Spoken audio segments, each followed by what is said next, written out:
Ang mga train ay isa sa pinakamabilis at pinakamurang transportasyon para sa ordinaryong paglalakbay.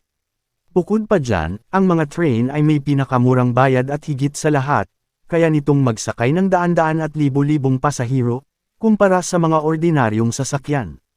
Kaya manatiling nakatutok, hanggang matapos, dahil inyong mapapanood ang ilan sa mga pinakasiksikan at delikadong paglalakbay gamit ang train.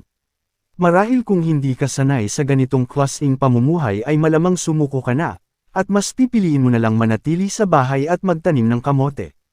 Ang napapanood natin ngayon ay isa sa pinaka-crowded na train sa Bangladesh at India. Marahil sadyang napakaswerte pa rin nating mga Pilipino dahil mas maayos pa ang ating pamumuhay kumpara sa ibang mga bansa tulad nito.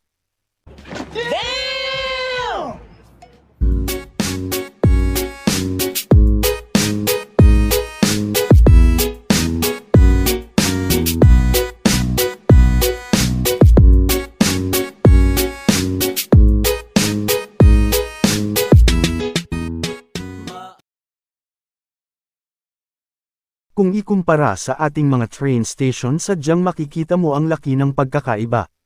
Nakakaranas man tayo ng sobrang sikip at haba ng pila pero hindi naman tayo umaabot sa ganitong pagkakataon. Kung ikaw ang aking tatanungin, kakayanin mo kaya makipagsabayan sa ganitong sitwasyon? Paano na lang kaya ang mga kababaihan dito? Malamang, marami sa kanila ang nakaranas na matutukan ng sandata sa likod. Oh my God! Wow! Oo nga pala, bago ko makalimutan, meron din naman train trip na exclusive para sa mga babae lang.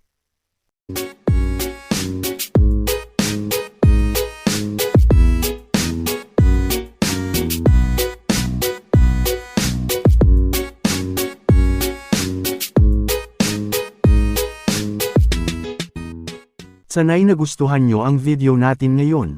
Maraming salamat po sa panunood. Naway tulungan nyo ako na lumaki pa ang aking channel. Simula ngayon, ay mag-upload na ako ng mga nakakatuwa at interesanting mga video tulad nito. Naway paki-share mo ako sa inyong tsismosang kapitbahay, at huwag kalimutang mag-like and subscribe. God bless, maluwi tawon mo. Marites Usmana